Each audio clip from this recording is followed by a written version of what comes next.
USP Especiais. Uma escuta aprofundada sobre a cultura. No programa de hoje, versatilidade das teclas.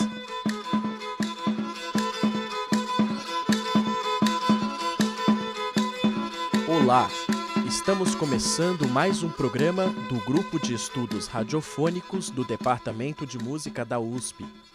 Eu sou Carlos Eduardo Samuel e apresentarei a série Versatilidade das Teclas, a qual pontua a obra de alguns pianistas e tecladistas que contribuíram e contribuem de forma importante para a pluralidade, a originalidade da música popular brasileira no período das décadas de 70 e 80. Neste primeiro programa, ouviremos Lelo Nazário, compositor e pianista paulistano de obra premiada pela fusão de diferentes sonoridades de vanguarda aos ritmos tradicionais brasileiros. Em julho de 1976, no auditório do MASP, Lelo Nazário, junto de seu irmão, o baterista e compositor Zé Eduardo Nazário, e o músico Luiz Roberto Oliveira, estreavam o primeiro espetáculo de música contemporânea utilizando sintetizadores analógicos em solo brasileiro. Norte Magnético, além de ser o nome do espetáculo, era uma peça para sintetizadores manipulados ao vivo, piano preparado, percussão e fita magnética pré-gravada. Nesta época, Zé Eduardo, Lelo e o contrabaixista Zeca Assunção integravam o grupo de Hermeto Pascoal, sendo apelidados de A Cozinha Paulista. Neste mesmo ano de 76, gravam um fonograma que demorou surpreendentes 41 anos para ser lançado em disco, apenas em 2017. Este registro foi feito no estúdio Vice-Versa, de propriedade do maestro Rogério Duprá. Viajando com o Som, disco de Hermeto Pascoal, tem A Cozinha Paulista, além de Mauro Senise, Raul Mascarenhas e Nivaldo Ornelas nos metais e Aleuda Chaves na voz.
Ouvimos Mavum Vavum Pefoco, segunda faixa do disco Viajando com o Som de Hermeto Pascoal e Grupo Vice-Versa, gravação de 1976. Vale ressaltar que a cópia deste fonograma, utilizada para o lançamento, foi preservada por Lelo Nazário em seu acervo pessoal durante todos esses anos. Além dessa importante contribuição para a história da música instrumental brasileira, Lelo é responsável pela fusão de elementos oriundos do que na época era chamado Jazz Fusion, com outros provindos da dita música eletrônica e música concreta, de origem alemã e francesa respectivamente.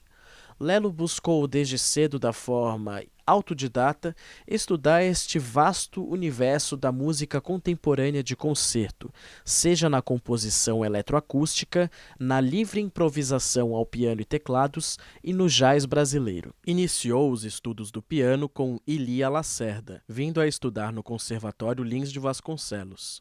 Com a pianista Menininha Lobo, estudou o repertório pianístico impressionista e, aos 17 anos, já frequentava os ensaios do grupo de Hermeto Pascoal, junto de seu irmão Zé Eduardo Nazário. Quando eu tinha 4 anos de idade, eu ganhei um disco de música concreta, não era ainda eletrônica nem nada, né?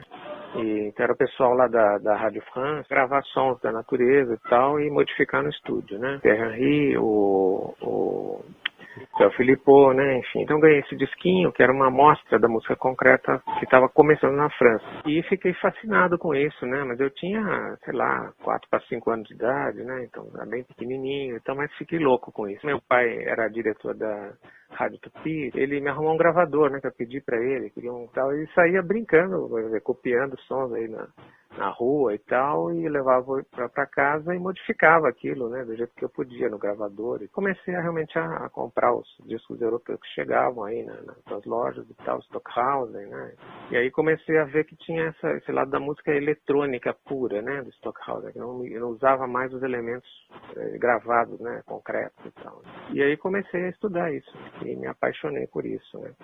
Como a minha formação era também pelo jazz, né, eu acabei trazendo esses recursos para o jazz que eu fazia, né, para o jazz brasileiro que a gente estava começando a fazer, né, vamos dizer.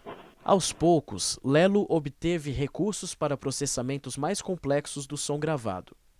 Associou-se ao estúdio de sua amiga Flávia Calabi, a qual havia estudado música eletroacústica no Japão e trazido equipamentos japoneses para a montagem de um estúdio para sonorizações. Assim, Lelo produz seu disco Discurso aos Objetos, peça para fita magnética solo no lado A e balada unidimensional no lado B para fita magnética e violão com Paulo Bellinati.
美しい 3A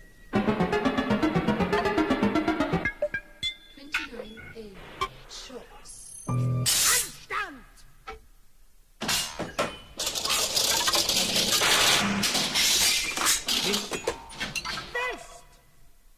どうしてハンモックで寝てるんですか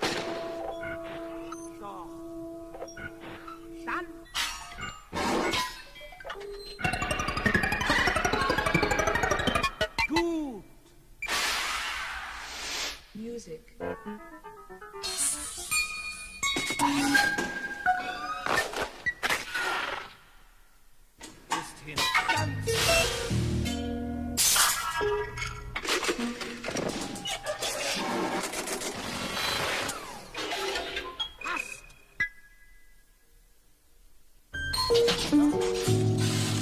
いたい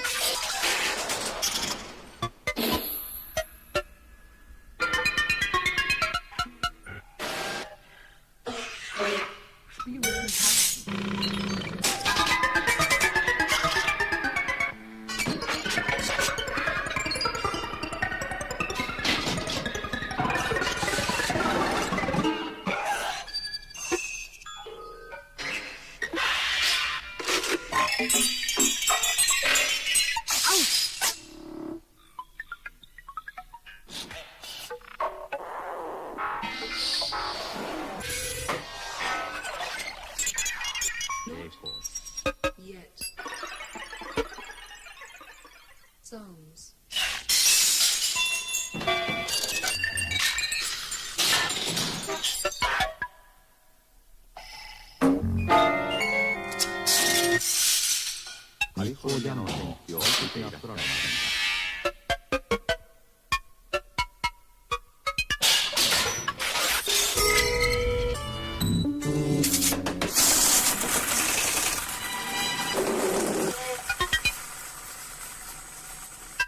そして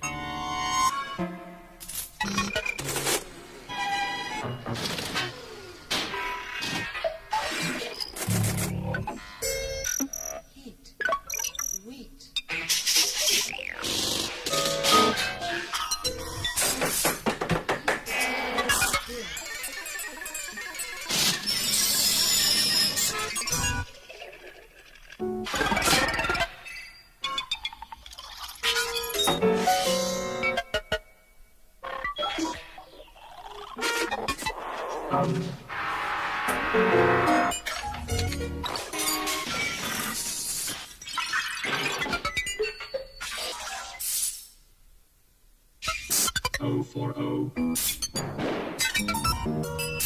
いわゆる戻るより降りる方が簡単ですよ、あなたには。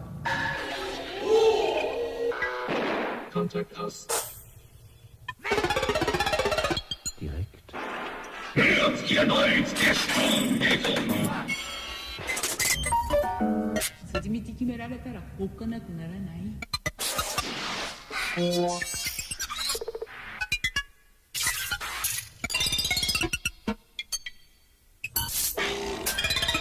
両耳の位置に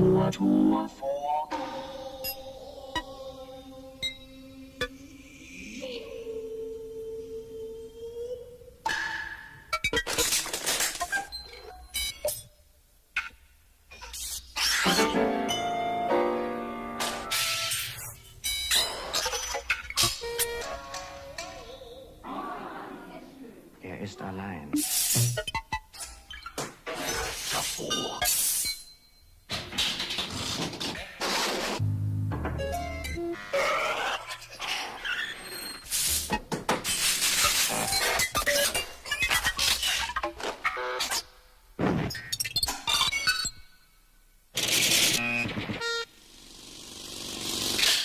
と」とは頭の外と oben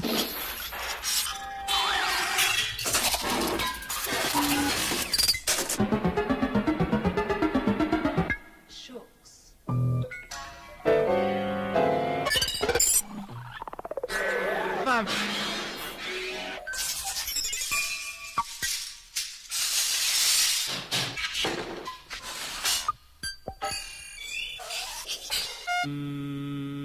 め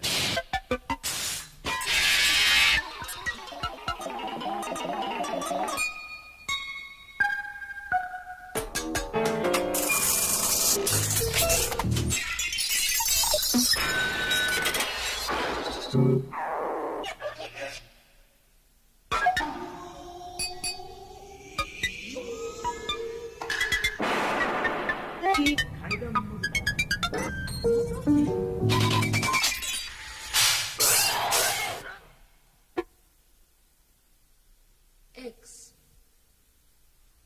B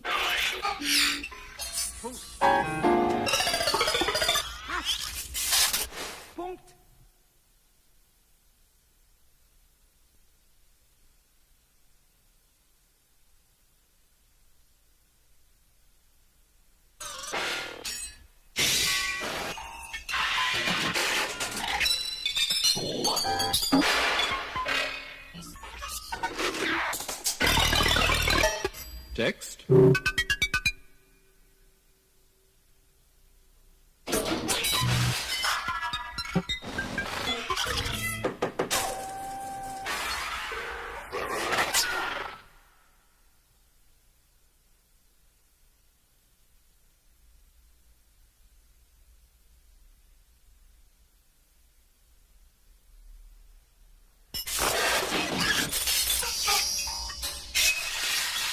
Information.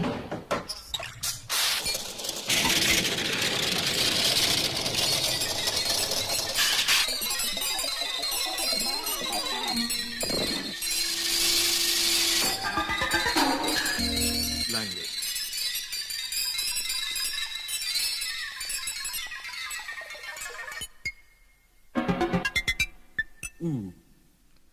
Ouvimos Discurso aos Objetos, peça eletroacústica de Lelo Nazário, presente no álbum Discurso aos Objetos, balada unidimensional, ano de 1984.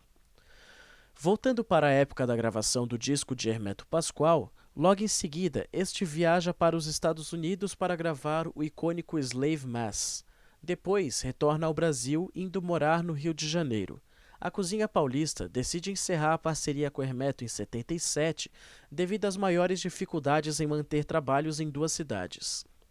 Zeca Assunção, Zé Eduardo e Lelo Nazário se veem no momento de produzirem músicas de caráter mais experimental de forma coletiva, impregnadas de ideias novas e influências musicais de cada instrumentista. A partir daí nasce o Grupo 1. Além do trio, Roberto Sion no sax soprano e Carlinhos Gonçalves na percussão foram os músicos convidados a participarem da primeira sessão em estúdio do grupo, novamente no Vice-Versa de Rogério Duprat. De 77 a 79, Zé Eduardo se afasta para viajar em turnê, realizar ensaios e gravações com o grupo de Egberto Gismonti. Ao retornar, convida o flautista e saxofonista Mauro Senise, com quem já tocava no grupo de Hermeto, para integrar o trabalho. Carlinhos Gonçalves permanece no grupo. De volta ao Vice-Versa, gravam o que é considerado o primeiro disco independente brasileiro de música instrumental, Marcha sobre a Cidade, do Grupo 1, com tiragem inicial de 1000 cópias.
Você está ouvindo USP Especiais, série Versatilidade das Teclas, Lelo Nazário. Ouvimos Marcha sobre a Cidade do álbum de mesmo nome do Grupo 1, ano de 1979. O lançamento deste disco obteve uma imensa repercussão para a cena musical brasileira e internacional. Posteriormente, o selo francês Syracuse lançou uma versão europeia do álbum no ano de 83. Carlinhos Gonçalves recebe um convite para trabalhar na Austrália e Zeca Assunção decide ir morar no Rio de Janeiro, deixando seu melhor aluno Rodolfo Streuter em seu lugar.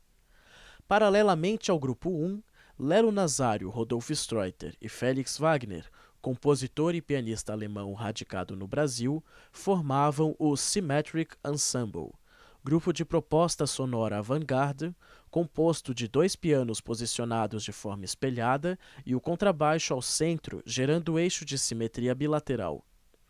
Neste grupo, os músicos desenvolveram peças concebidas por Lelo e fizeram uma turnê de concertos pela Europa durante o ano de 80. De volta ao Brasil, Felix Wagner é incorporado ao grupo, contribuindo com piano elétrico e clarineta. Com esta nova formação, o Grupo 1 prepara seu segundo álbum, Reflexões sobre a Crise do Desejo, ousando um aprofundamento técnico e criativo impressionantemente arrojado, inserções maiores de componentes da música eletrônica, flauta Ken, da Tailândia, executada por Zé Eduardo na faixa Vida, de sua autoria. O disco apresenta a maturidade atingida pela integração dos músicos neste trabalho. Ouviremos agora a faixa Mobile Stabile do disco Reflexões sobre a Crise do Desejo, de 1981.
Ouvimos Mobile Stabile, de Lelo Nazário. Agora ouviremos a última faixa do disco que dá nome ao trabalho, Reflexões sobre a Crise do Desejo, também de sua autoria. E Reflexões sobre a Crise do Desejo é sobre um texto do meu irmão, né, que é filósofo. Eu acabei reproduzindo na contracapa do disco e resolvi fazer uma das composições dedicada a esse texto dele, né? E então eu acabei fazendo a música baseada nesse texto dele que está na contracapa do disco, né?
Autoria.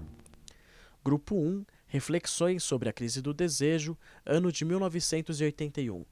Este disco colocou o Grupo 1 num patamar de reconhecimento não obtido ainda por nenhum outro grupo musical brasileiro, sendo muitíssimo aclamado pela crítica e por outros músicos.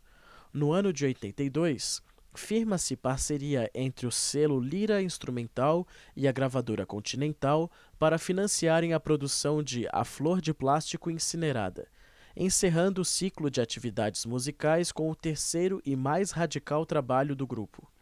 crítica forte contra a massificação da sociedade industrial moderna e suas consequências para a vida no planeta, em palavras de Lelo Nazário. A flor de plástico incinerada, eu fiz a capa do disco assim, como se fosse duas cores, como se fosse o horizonte, né? Como se você tivesse um mar e um céu e nada mais, né? A flor de plástico incinerada é sobre esse mundo do futuro, vamos dizer, que a gente já tem uma perspectiva, né? Que os recursos serão esgotados, etc. Ao caso se continue a dilapidar a terra da forma que a gente vem fazendo, né? Então, a flor de plástico incinerada é um protesto a essa maneira de viver e destruir o planeta todo do jeito que a gente tem feito, né? E o que restaria realmente no final era isso, né? Uma flor de plástico incinerada. Basicamente isso, né? Por isso que o disco também é todo vanguarda, todo direcionado para a vanguarda mesmo, né? Não tem, ali já não tem quase elementos de música convencional, né? Praticamente só vanguarda mesmo. Né? Para este trabalho, Mauro Senise, que já não poderia mais vir a São Paulo com frequência, é substituído com excelência por Teco Cardoso. Regina Porto é convidada a participar fazendo a narração do texto de Luiz Nazário na primeira faixa, a qual leva o nome do disco. O resultado sonoro revelou o lado mais vanguardista, experimental e desprendido de amarras a estilos pré-determinados. Com maior gama de efeitos sonoros, riqueza timbrística dos instrumentos acústicos e sintetizadoras. Ocorrendo a adição de xilofone, marimba e uso de arco no contrabaixo. Uma flor ao longe, congelada em seu silêncio. Não cresce em parte alguma, não produz néctar nem brotos. É reproduzida em série, uma igual à outra, aos milhões se for preciso. Nenhuma seiva corre dentro dela. A flor de plástico não pediu para nascer, e por isso jaz inerte num tempo que não a afeta. Inocente em sua violência, ela não morre sozinha. É preciso que a desfaçam para que retorne à humanidade que a criou num instante de medo. Quando o planeta desabitado girar vazio no espaço, a flor de plástico continuará intacta e brilhante entre os escombros. Mas então, de que lhe servirá existir? Ela não morre. Não me inquieta na flor de plástico a sua eternidade, mas a cor imaginária das coisas que não têm essência. Liberta das estações, ela desafia a natureza, porque é uma afirmação do humano que o nega radicalmente. Por isso eu canto a flor de plástico e canto a sua destruição.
Para encerrar o programa de hoje, ouvimos A Flor de Plástico Incinerada, primeira faixa do disco de mesmo nome do Grupo 1, gravado em 1982.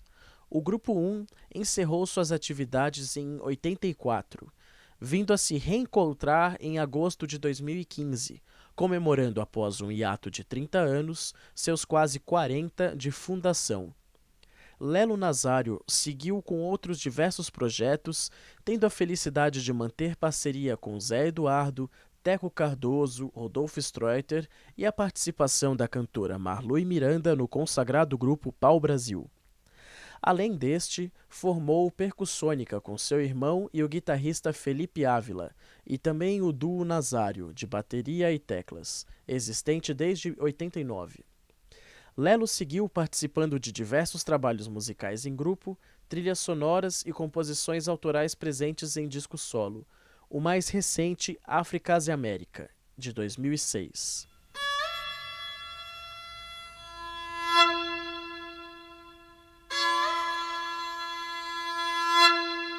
A série Versatilidade das Teclas apresentou hoje o trabalho de Lelo Nazário e o Grupo 1. No próximo programa, ouviremos a obra de Wagner Tiso.